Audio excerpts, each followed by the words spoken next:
About like when I started, going to school and stuff, a lot of people put me down. You know what I mean? Like people tease each other. I mean, people come up and say, "Hey, you're fat, you're fat, you're fat, you're fat, you're fat, you're fat, you're fat." You like, lose some weight, and you go home and you look at yourself in the mirror and go, "I'm fat," right? And so many people tease each other. Oh, you're too short, you're too tall, you look whatever.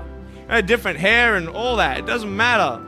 See, the thing is, when you're in school, when you're growing up in life, it actually sort of matters to people how you look.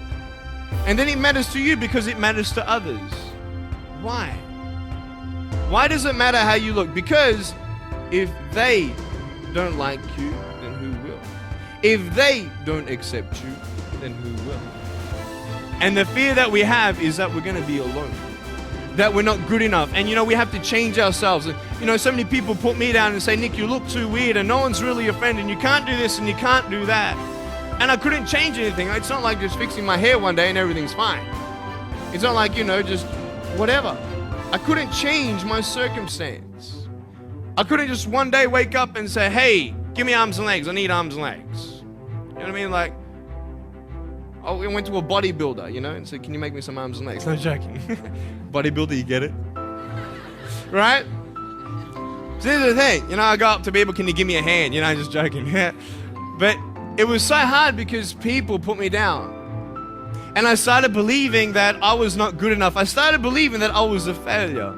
That I'd never ever be somebody who people would like, people would accept. And it was so hard, man. I thought to myself, I can't go on the soccer field like everybody else. And I can't ride my bike and I can't skateboard and all these sort of things. And I started getting depressed. I thought, what kind of purpose do I have to live? I mean, are you just here to live, to die? I mean, is there not a purpose for me? Is there not a purpose in life? And I had questions and no answers. And I asked my mum and dad, "Why did this happen?" I asked doctors, "Why did this happen?" And they don't know. There are some things in life that are out of your control that you can't change and you got to live with. The choice that we have, though, is either to give up or keep on going. I want to ask you, what are you going to believe? Are you going to believe in yourself? Are you going to believe everybody else's judgment on you? Are you going to believe people when they say that you're a failure and no one really likes you, no one really cares about you? And it's not really to say that, hey, you need someone to come up and say, "Hey, really, I like you, I care about you." No, it's not that, but it's the fact that people put you down. People don't even look you in the eye. People ask you how you are and you say fine, but you're not fine, and they'll never know that. I tell you, life is interesting. Life's a journey. See this phone here?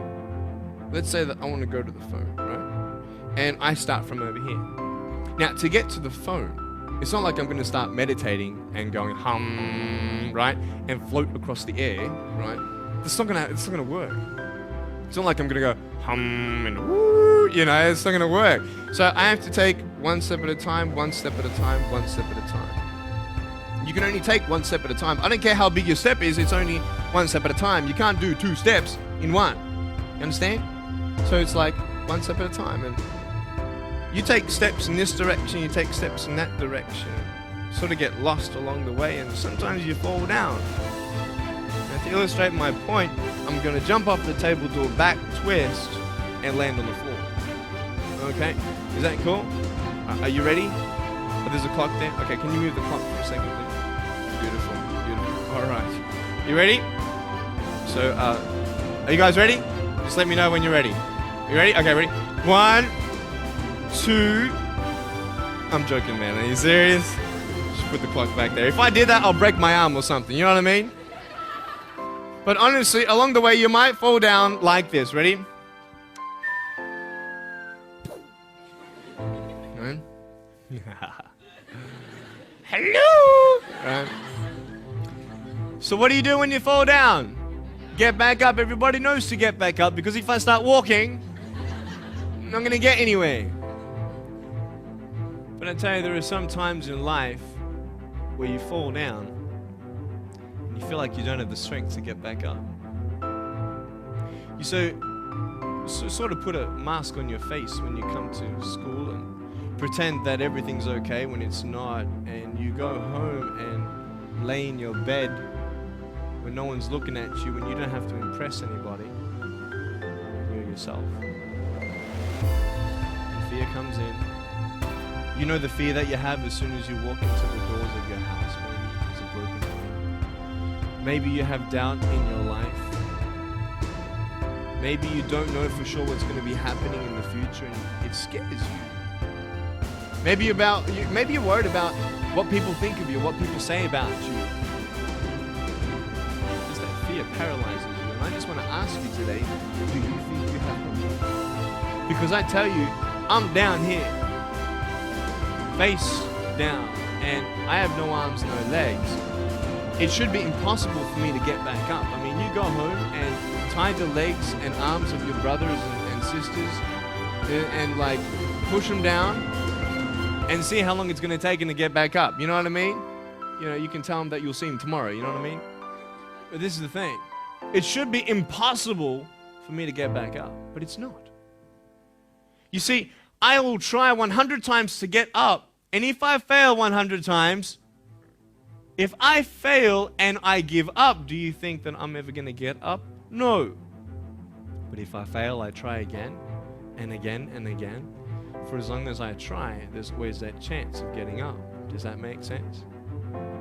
And it's not the end until you've given up. And just the fact that you're here should persuade you that you have another chance to get back up. There's still hope. I'm not here today to tell you that I understand your pain. I don't know how it feels to be abused. I don't know how it feels to feel, quote, fat and you've got an eating disorder. I don't know how it feels to have a broken home. I don't know how it feels. But I know how it feels to have a broken heart. And I know how it feels to be alone. And I want you to know that I found my strength in Jesus Christ, and you're going to find your strength in whatever you find it in. But I just want you to know that it's not the end. It matters how you're going to finish. Are you going to finish strong? And you will find that strength to get back up like this.